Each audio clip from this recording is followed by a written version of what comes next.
Do you guys ever feel like you're walking in someone else's shoes? Or do you feel like you actually have to keep pleasing other people? Well, in today's video, what we're going to talk about is how to live your life and not someone else's. So stay tuned. Planet Green Zen, inspiring the everyday person to break free from the mundane and take action. But if you guys have never been to the channel, what I really love to do is inspire the world mentally, physically, spiritually, financially, and socially, because I truly believe that if we all had a holistic balance of each one of those areas on earth, we will live in less hunger, famine, slavery, war, disease, and have more health, wealth, and abundance together as one human unit on this entire planet. So if you guys believe in similar messages, do me a favor. Subscribe to the channel, with the bell notification so you're notified when new videos are released. Comment below, let me know your thoughts on these different topics that we cover. And also share these out with people in your community who needs to hear these messages, okay? So let's dive into it. So again, do you guys feel like you are living someone else's dreams and not your own? Or working for someone else's dreams and not your own? Or pursuing things because that's what you were told will either yield you the most money or make your family and friends proud, so you're doing what pleases other people and not yourself? Well, if that sounds like you, don't worry, you're not alone, because most people actually are in that same type of paradigmal mindset where you feel that you have to live a life of someone else and not your own. So what I want to tell you guys is this: you actually can live your life. Whatever you desire, whatever your dreams are, that's what you need to pursue, because you're not on this earth to live a life of someone else. You're on this earth to live your life for you. And part of that actually will be philanthropic work and humanitarian things, and just helping people out and serving people and inspiring other people to do the same thing and follow their passions and dreams. So again, what I want to tell you guys is just follow your path and your passions, and it will be hard, because especially when you're living in someone else's shadow, or you have expectations from other people and they want you to live those expectations, it's going to be hard to break away from that, to break free. But that's part of your journey and your task on this earth, is you need to break free from that mundane and take action. And that's my catchphrase, because what I want to let you guys know is you're not alone. So many people, again, go to their graves regretting that they did not live the life that they truly wanted. They were actually living a life of someone else's. There's a really good book I recommend you guys reading. It's called The 5 Regrets of the Dying. Go ahead and check that book out. I cannot think of the author's name right now. I actually just started reading it, so I do apologize. But again, I need you guys to read that book, because it's very powerful. It shows you these are the top 5 regrets of the dying people from different retirement homes and facilities and assisted living. But again, they did not get to accomplish their dreams because they let the opinions of other people dictate their life and their direction where they actually were headed. So I want you guys to really, really think about that. Not just say, okay, yeah, that's right, wow, that's true, yeah. I want you guys to really actually ponder that and let it marinate into your soul and subconscious and inner subconscious, because that way actually is how you rewire your paradigm and your programming to actually break free and say, you know what, I mean, I love you guys, you will always be my friends and family, but I need to pursue this other path, because everything I want in life, the way I want to live, requires me to go on this journey, not this journey. Because again, most of us are taught this: what do you want to be when you grow up?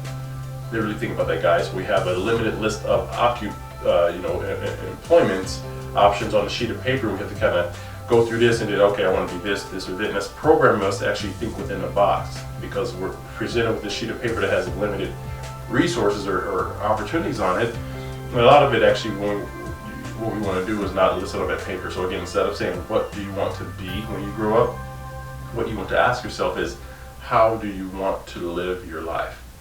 Because if you define your life by, yeah, I want to be able to be wealthy to where I don't have to worry about money, be able to give 10 grand away at a time to charities, events, travel the world on my time, travel the world for 9 months out of the year, be my own boss, not have somebody else tell me what to do, not working for scraps and pennies, be able, again, to just help other people out and things like that, then it doesn't, trust me, on that piece of paper, it will not be there. Because on a piece of paper, then you have to go get these degrees that don't really do anything or mean anything, and you think you're smart, you think you're doing the right thing, but again, you're typically miserable and on these anxiety pills and getting pumped with white medicines and stuff from doctors, because you're going through all this turmoil that within yourself and your mind, because you never pursued your true dreams, because your inner subconscious is trying to break free, but you're not letting it, you're keeping it suppressed. So how do you want to live your life versus what do you want to be? Those are two different questions that will totally get you in two different types of mindsets. So ask yourself that question: how do I want to live my life? If it is like I described, which is option B, not going to rely on this piece of paper. You have to go out there and create significance and abundance.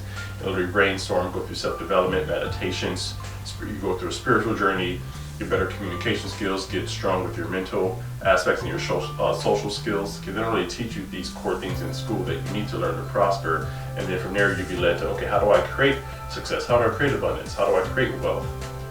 All that stuff, again, is not really taught in school, which should be. But anyway, I want you guys to really think about that question, because if you're living the life of someone else, you're going to have regrets, and you do not want to be on your deathbed when you're 60, 70 years old. You're still pretty young because you let that fire inside of you die. So without that fire, your body cannot function or live, because it's like, well, my job's done here, my dreams died, so why am I still here? So then you start to deteriorate before your time. And again, it could be hard for some people to accept, but again, remember the quote, the truth shall set you free. That is very true, because the truth is setting you free from that toxic bondage and binding that society has put on our minds and our bodies, because we are great as a human race when we come together. But when we're apart and separate, that's where all the turmoil, the violence, and wars happen. And we stay stagnant, we don't really progress. Imagine if everybody on this earth wants to live in world peace and help each other out, and we all put our brains together. Think of what will be even technological, where we would have all this technology, but it would not eliminate people's jobs, or people would be able to all be entrepreneurs and still be successful making money together. We would figure this out. It may seem impossible now because, again, you haven't put yourself in that mindset. But again, this camera that I'm speaking to you on right now, cell phone, tablets, literally touch screen technology, these robots that can move almost like human, all this stuff was science fiction until someone actually made it manifest into reality. So if you still think of what I'm saying is actually not real or it's not going to happen, you're already setting yourself up for failure, because you're setting your mind to not really want to manifest greatness and abundance and pure positive energy. You got to get out of that mindset. Again, wash your brain of all the gunk that was actually put into there over these past decades, 2, 3, 4, 5 decades, even longer than that. And that's where true abundance resides. But again, if you are doing something where you're not passionate, you're not happy, you feel like the life is being sucked out of you, look at the people around you. Here's a test to do. Whatever environment you're in, look at the people around you. Do they all seem happy? Do they seem like they gave up on life? Do they have bags under their eyes, which like they're just walking around like soulless, mindless zombies? Or they look happy and abundant, energetic, look younger than what they really are. Everyone's happy together. If you're in that environment, you love what you do, congratulations, you're part of the 5%. But 95% of people will be on the other side, the left side. And I recommend for you guys to actually move over to the right side, because it's a lot funner and happier on the right side of that quadrant. Get out of this arena, which we're taught to, again, what do you want to be when you grow up, and get into this arena where how do you want to live your life. Once you enter that arena, totally changes your whole life and mindset. So hope you guys really are listening to what I'm saying and actually take this to heart and take action.